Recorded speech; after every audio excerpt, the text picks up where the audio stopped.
Luzon, Visayas, Mindanao at buong mundo. Ngayon ay Huwebes, October 19, 2023. Ako si Barbie Mulak at ito ang Balitang A to Z.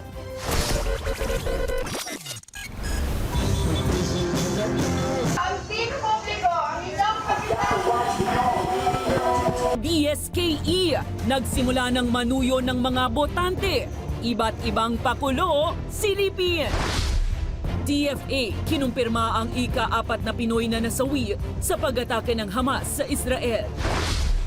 DTI price guide ng Noche Buena products, ilalabas na sa susunod na buwan.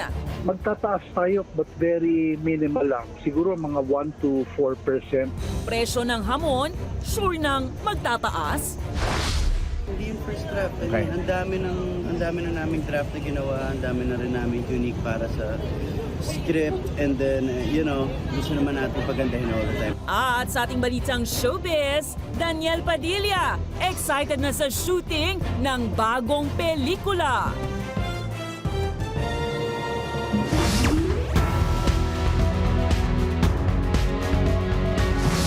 Magandang gabi, pambungad sa ating newscast.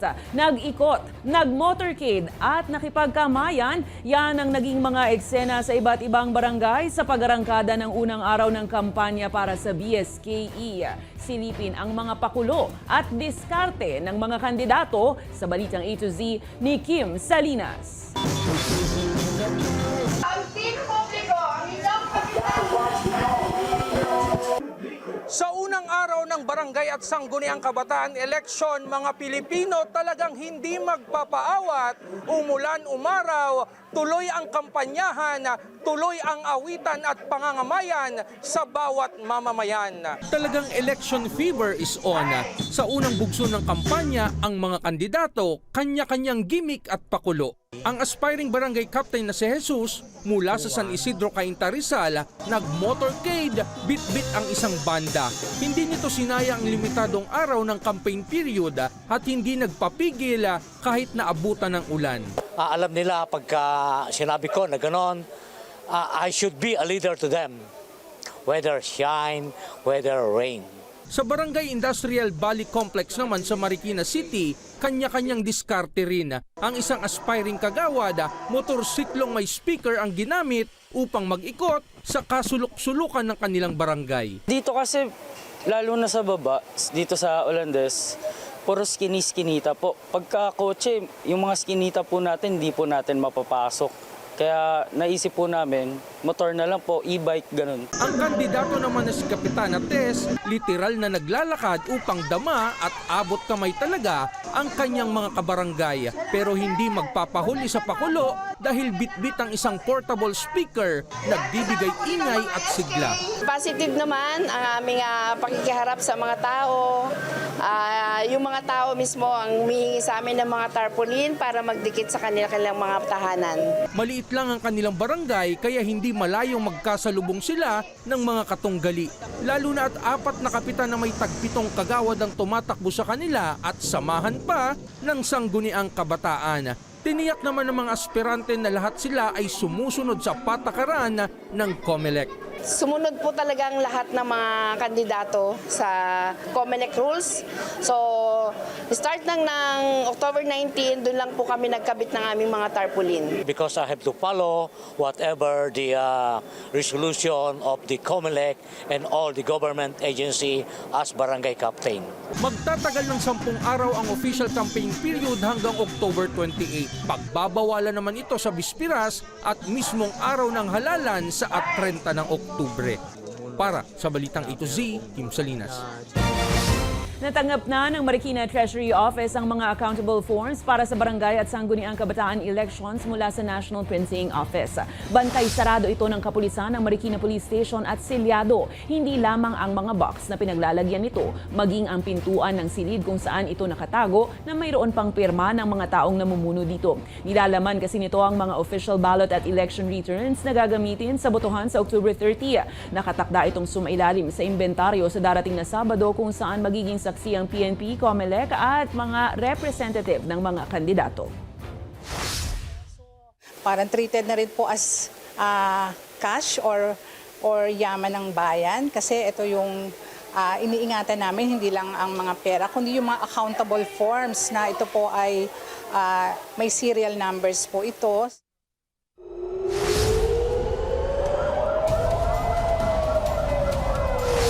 Kinumpirma ng DFA ang ika-4 na Pinoy na namatay sa pag-atake ng Hamas sa Israel, habang ikalawang batch ng mga Pinoy repatriates mula doon darating bukas. May balitang A to Z si Billy Torres. Kinumpirma ng Department of Foreign Affairs ang pagkamatay ng isa pang Pilipino mula sa pag-atake ng Hamas militant group sa Israel noong October 7. Ayon kay DFA Yusek Eduardo de Vega, isa ito sa 3 Pilipino na napaulat na nawawala. Dahil dito, 4 na ang bilang ng kumpirmadong nadamay sa sigalot ng Israel at Hamas. Sa ngayon, inaasikaso na ng pamunuan ng DFA ang pagpapauwi sa labi ng mga nasawing kababayan, pero aminadong hindi madali dahil sa patuloy na girian. We hope to make it quickly. Now, yung latest coming home in November. Another one, processing papers lang. Nakikipag-ugnayan naman anya ang gobyerno ng Israel sa Pilipinas at nangakong magbibigay ng tulong sa pamilyang naiwan ng mga ito. Nilinaw din ito na walang nadamay na Pilipino sa bagong malaking pinsala ng rocket sa isang ospital sa Gaza kung saan 500 ang namatay.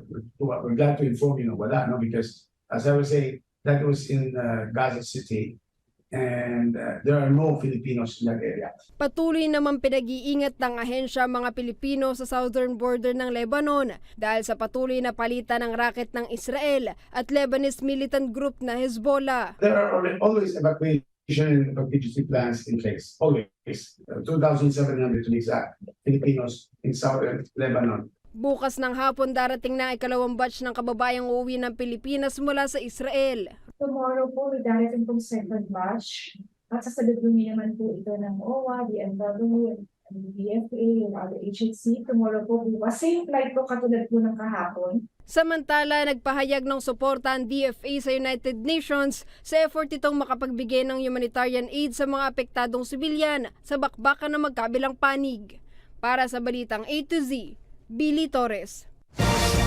Sa kaugnay na balita, wala pang namo-monitor na banta ng Hamas militant group sa Pilipinas ang Armed Forces of the Philippines sa gitna ng tensyon ngayon sa Israel at Gaza. Kasunod ito ng naging panawagan ng Hamas na international jihad. Kaya naman pinaiigting na ng AFP ang pagtutok sa posibleng pagpasok ng mga terorista sa bansa. We were quite concerned with the call of Hamas for an international jihad. This is concerning for us because of the experiences that we have already when it comes to terrorism. But as we monitor the situation in the country, we are happy to know that so far, there are no indications of any terrorist groups heeding the call for jihad. We have alerted all our commanders nationwide. Dahil papalapit na ang Kapaskuhan, nakatakdang ilabas ang TTI sa susunod na buwan ang presyo ng Noche Buena products. Pero kahit wala pa ang naturang price guide, una nang nag-anunsyo ang manufacturers na magkakaroon ng taas presyo sa hamon. May balitang A to Z si Giselle Simon. Mahigit 2 buwan bago ang Pasko, inanunsyo ng Philippine Association of Meat Processors Incorporated o PAMPI na magkakaroon ng taas presyo sa paboritong pang Noche Buena na hamon. Magtataas tayo but very minimal lang. Siguro mga 1 to 4%. Yung mga value brands natin, yung mga economy hams na tinatawag, yun yung mas maliit ang mga price adjustment. Ayon sa grupo, tumaas na rin kasi ang raw materials at gasto sa produksyon tulad ng presyo ng langis na gamit sa pag-deliver ng mga produkto. Yung interest rates nananatili pa rin mataas. Tapos yung mahinang piso kontra sa dolyar, no? Yung forex natin, factor din yan kasi marami sa mga materialis natin, hindi lang karne, imported. So apektado din yan. Gayunpaman, patuloy ang panawagan ng Department of Trade and Industry sa mga manufacturers na kung pupwede ay huwag mo nang magtaas ng presyo dahil tinutugunan naman ng pamahalaan ang kanilang logistic problem. Mataas yung logistics cost, for example, no? So super happy tayo that, when the President signed EO 41, ito po yung manufacturers, logistics providers, ito kasi talagang tinanggal yung mga pass-through fee. So yun yung sinasabi lagi ni Secretary Pascual, we will help industry to lower down their operating cost. Kaugnay nito, ayon sa ahensya, nakatakda na silang maglabas ng price guide para sa Noche Buena products sa susunod na buwan. Maglalabas kami ng Noche Buena Guide. Huwag na muna ngayon, we will get back to you on that. Ang gusto namin pag naglabas tayo ng Noche Buena Guide, ito talaga ay talagang tiningnan natin yung mga presyo. So gusto namin kompletuhin, no? Huwag nating munang madaliin. Kanina, nag-inspeksyon na rin ng ahensya at si Senador Mark Villar ng iba't ibang kagamitan, kasama na nga dito ang Christmas lights sa Home Depot. Kasama po sa regular inspection ng DTI, ini-inspect yung mga produkto para siguraduhin na compliant sa ICC, sa PS, yung mga importation requirements, and para siguraduhin na up to standard po yung mga produkto natin. Lalo na po ngayon malapit na ang Pasko. Paalala ng DTI, bago bumili ng Christmas lights, dapat natignan muna kung mayroong import commodity clearance stickers na patunay na dumaan ito sa certification process. Apela naman ang ahensya sa mga mamimili, oras na makakita ng fake o substandard na produkto ay agad na magsumbong sa kinauukulan. Kung kayo po ay may complaint, kayo po ay aming ine-encourage na magtumawag po sa DTI 1384. Para sa balitang A to Z, Giselle Simon. Mariing kinokondena ng National Union of Food Delivery Riders ang plano ng Grab na ibaba sa 35 pesos ang fare matrix ng mga delivery food riders. Ayon sa grupo, hindi na makatarungan ang plano ng kumpanya na ibaba ang pasahe ng mga riders. Dahil oras na ibaba ito, wala na raw silang kikitain. Dahil yan sa patuloy na pagtaas ng presyo ng krudo at pangunahing mga bilihin. Nagbabala rin ang grupo ng tigil pasada. Oras na maipatupad ng Grab ang bagong fare matrix. Mula sa 10 piso, ibababa sa 7. Ang tanong natin, saan aabot ang 7 mo? Saan aabot ang 35 mo? Kung patuloy at patuloy ang pagtaas ng mga mga partner, kung hindi tayo kasama sa pagdidesisyon, paano niya sasabihin partner tayo kung hindi niya man lang tayo kinukonsulta sa mga gusto niya mangyari sa platform? Palalawakin ng Armed Forces of the Philippines ang kanilang cybersecurity group para mapigilan ang cyber attack sa kanilang ahensya. Sinabi ni AFP Chief of Staff General Romeo Browner Jr., target nilang kumuha ng mga makabagong kagamitan at mag-recruit ng dagdag na IT personnel, lalo't maraming kabataang gustong magserbisyo sa pamamagitan ng pag-anib sa AFP. Nilinaw naman nitong walang laman na sensitibong impormasyon ang nag-leak na dokumento sa 2021 hacking incident. When it comes to the cyber domain, obsolescence is very fast. Within 6 months, your brand new equipment becomes obsolete with the new technology, and always, the hackers are always looking for loopholes that they could use to get into your networks. So really, we have to be very alert and vigilant. Sa iba pang balita, inaasahang makararanas ng dry spell o tagtuyot ang nasa 45 probinsya sa bansa. Simula yan sa Pebrero o Marso ng susunod na taon, bunsod ng El Nino. Ayon sa Pag-asa, sa ngayon nagsimula na ang paglipat ng hanging habagat sa amihan na unti-unting magpapalapit ng temperatura. Habang 2 hanggang 4 na bagyo pa ang inaasahang dumating sa bansa bago matapos ang taon. By end of March, nakikita natin na there will be areas around 45 provinces ang posible pong mauwi sa tinatawag na meteorological drought. Ang ibig sabihin nito ay mga around 3 to 5 months na may mga more than 60% ang reduction sa tubig ulan. So reduction lang, ibig sabihin may ulan pa rin pong matatanggap, but gamat meron siyang magiging kakulangan dito. Good news naman mga ka-A to Z, mabibigyan ng pagkakataon ang mga Pinoy na naputulan ng binti at paa na makatakbong muli. Sa pamamagitan niya ng organisasyong Cyborg na layong magbukas ng blade running clinic sa Pinas. Magbibigay sila ng libreng running blades o prosthetics sa mga Pinoy amputees sa edad 20 years pababa. Tuturuan rin ang mga ito na tumakbo gamit ang mga prosthetic para mahinang pa ang kanilang potensyal sa athletics at adaptive sports. Sa mga interesado, makipag-ugnayan lang sa Cyborg, Philippine Accessible Disability Services Sports Management Council of the Philippines o kaya iscan ang QR code sa inyong screen. Susunod, Maharlika Fund, dapat nga bang ibasura o itutuloy pa rin? At sa ating balitang sports, F1 driver Bianca Bustamante may bagong karangalang natamo sa motorsports. Abangan ang kumpletong ulat sa pagbabalik ng balitang A to Z.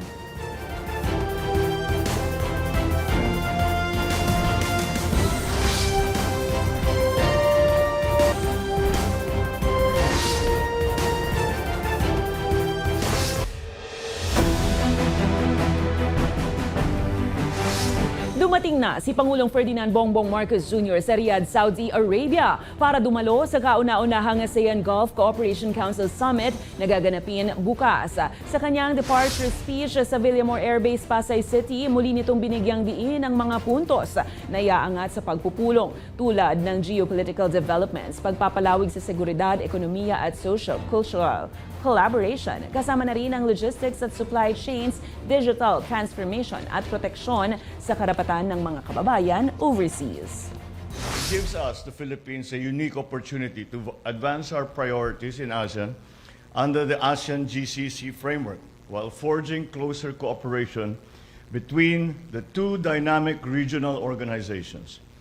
We will see to it that our constructive engagement with ASEAN and our partners will continue to serve our national interest and the well-being of the Filipino people. Dapat na bang ibasura o ituloy pa rin ang Maharlika Fund? Yan ang tanong ngayon sa gitna ng suspensyon ng implementasyon nito. Balansehin natin ang mga sagot ng administrasyon, ng oposisyon at ng isang ekonomista sa ating balitang A to Z. The mere fact in-acknowledge yun, that is something na open for improvement. Naniniwala ang isang ekonomista na magandang senyales ang pagsususpindi ng Pangulong Ferdinand Bongbong Marcos Jr. ng implementasyon ng Maharlika Investment Fund. Ayon kay RCBC Chief Economist Michael Ricafort, posibleng may mga anggulo lang na kailangang balansihin ang implementing rules and regulation ng batas na para sa kanya ay bahagi lang ng due diligence o pagiging masinop at maingat ng gobyerno. At least sinasaalang-alang naman yun. At least klaro naman yung signaling na they'll try to make it much more feasible and would make it more effective and sustainable then. Una nang nilinaw ng Pangulong Marcos na may pinaplansya lang silang detalye ukol sa MIF. Giit pa nito, tuloy ang Maharlika Fund at ipepresenta pa rin niya ito sa mga investors at business leaders sa kanyang biyahe sa Middle East. The concept of the Maharlika Fund as a sovereign fund or an investment fund, the concept remains a good one. And we are still committed to having it operational before the end of the year.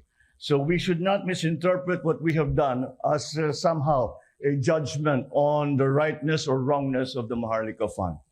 On the contrary, we are just finding ways to make it as close to perfect and ideal as possible.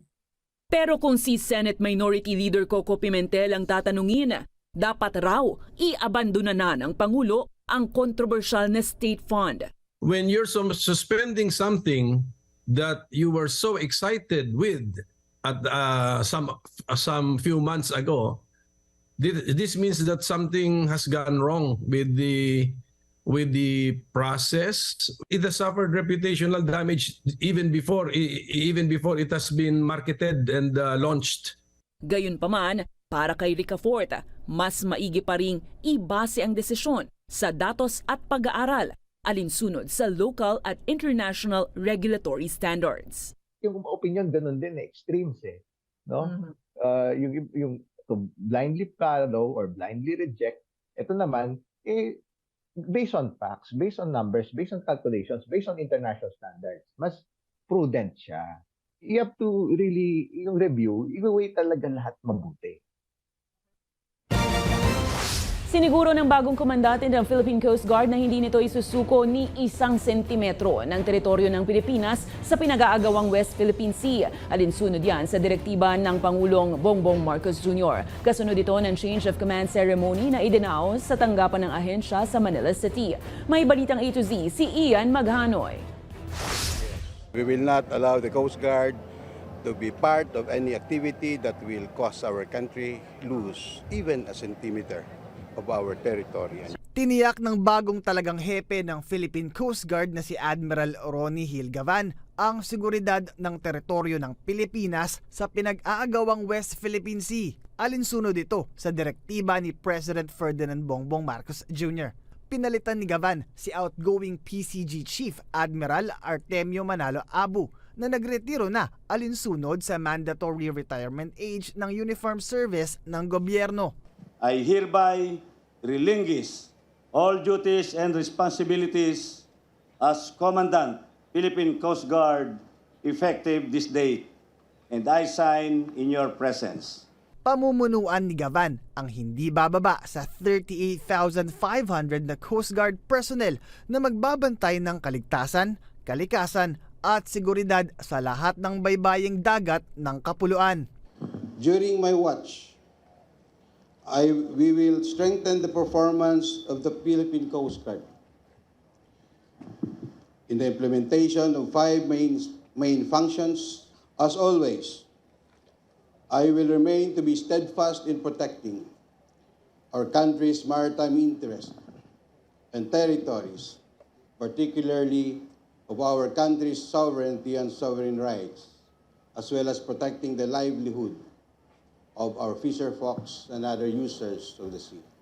Mahigpit naman ang bilin ng Department of Transportation kay Gavan ukol sa korupsyon. Engage in the fight against corruption with renewed conviction. Umaasa rin ang ahensya na mapapakalma ni Gavan ang tensyong ngayon bumabalot sa West Philippine Sea katulad ng nagawa ng nauna sa kanya. Para sa Balitang A to Z, Ian Maghanoy. Nagsumite na ng sinumpaang salaysay sa National Bureau of Investigation ang dating Executive Assistant ni suspended LTFRB Chairman Teofilo Guadis III na si Jeff Tumbado. Nilalaman ng naturang sworn statement ni Tumbado ang mga alegasyon ng umano'y korupsyon sa loob ng Land Transportation and Franchising Regulatory Board ukol sa isyu ng prangkisa at ruta for sale. Ayon kay Attorney Bernardo Masangkay, sumailalim si Tumbado sa isang clarificatory question ng mga investigador ng NBI at nasagot naman raw umano ito lahat ng kanyang kliyente. Kami po ngayon ay nag-submit ng sinumpaang salaysay na naayon po sa investigasyon na ginagawa ng NBI. Kami po ngayon ay Pinay Formula 1 driver Bianca Bustamante muling makikipagtunggali sa F1 Academy para irepresenta ang Pilipinas. Suot ang kulay kahelo orange para sa McLaren. Dahil sa karangalang natamo, si Bustamante na ngayon ang unang babaeng racer na sumali sa McLaren Driver Development Program. Dagdag ng 18-year-old na si Bustamante, hanggang ngayon ay emosyonal pa rin ito tuwing makikita ang kanyang pangalan na nakasama sa McLaren. Isa umano itong milestone sa kanyang karera na maaaring magbukas pa ng maraming oportunidad sa naturang motorsports. Sa aming pagbabalik, Daniel Padilla excited na sa shooting ng bagong project. Manatiling nakatutok, kayo ay nanonood ng Balitang A to Z.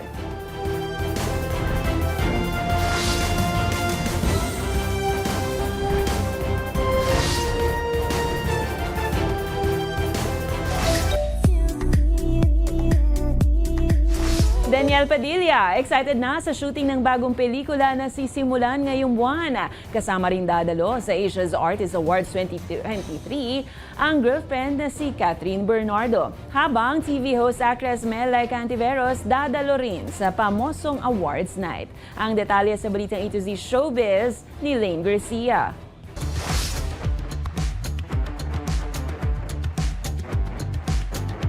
Naghahanda na ang kapamilya actor na si Daniel Padilla para sa shooting ng isa sa 4 na naka-line up niyang gagawing pelikula. Yan ang body comedy movie na pinamagatang Nang Mapagod si Kamatayan. Ang kwento ay nagpapakita nga ng kagandahan ng buhay, gayon din ng kamatayan. Sa isang panayam, sinabi ni Daniel na tinapos lang nito ang ilang endorsement project. Ito ang pelikulang pagbibidahan nila ni Zanju Marudo at ayon pa kay Daniel, marami na silang nabasang drafts para sa pelikula at talaga namang pinaghahandaan nila ito. Ang dami na naming draft na ginawa, ang dami na rin namin unique para sa script, and then gusto naman natin pagandahin all the time lahat ng ginagawa natin. Kaugnay nito, nag-post rin si Daniel sa kanyang Instagram ng titulo ng pelikula. Nang matanong naman si DJ kung may pressure ba sa tagumpay ng pelikulang A Very Good Girl ng girlfriend na si Catherine Bernardo. Ang sarap lang pakiramdam, siyempre yung partner ko and si Catherine ang nagsimula na humawak ng bola, and then magandang simula yan para sa ating lahat, para siyempre sa Philippine cinema.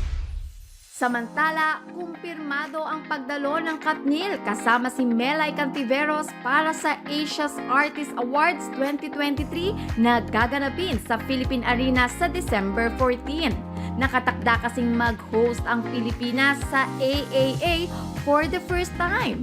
Ang partisipasyon ni Catherine at Melay ay kaugnay ng pagkapanalo bilang Outstanding Asian Star sa Seoul International Drama Awards at ang upcoming movie ni Melay sa Korea na Ma'am Chief kasama ang ilang Korean stars.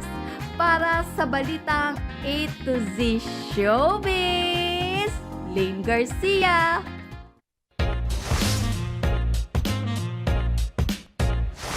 Totoo nga ang kasabihang iba-iba ang ating angking talento. May mahusay sa dancing, singing, pagpipinta at marami pang iba. Pero ang estudyanteng si Nina Rose Medina, kakaibang talento ang ipapakita. Pakisiguro lang po na hindi kayo mahihilo rito. Pinalangin mo pa ang sugat dito sa aking dibdib.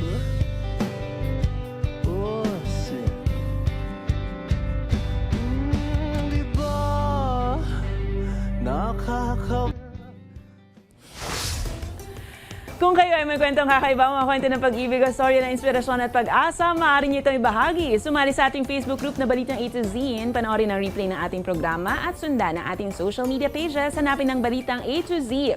Ang ating quote of the night ay mula sa isang British author na si Roald Dahl. Ayon sa kanya, nasa sa atin ang kapangyarihan na baguhin ang mundo. At yan ang mga balita at impormasyon, mga kwentong may dalang inspirasyon na tinutukan ng Balitang A to Z. Ako si Barbie Mulak, maging maalam, makialam. Magandang gabi sa iyo, Pilipinas!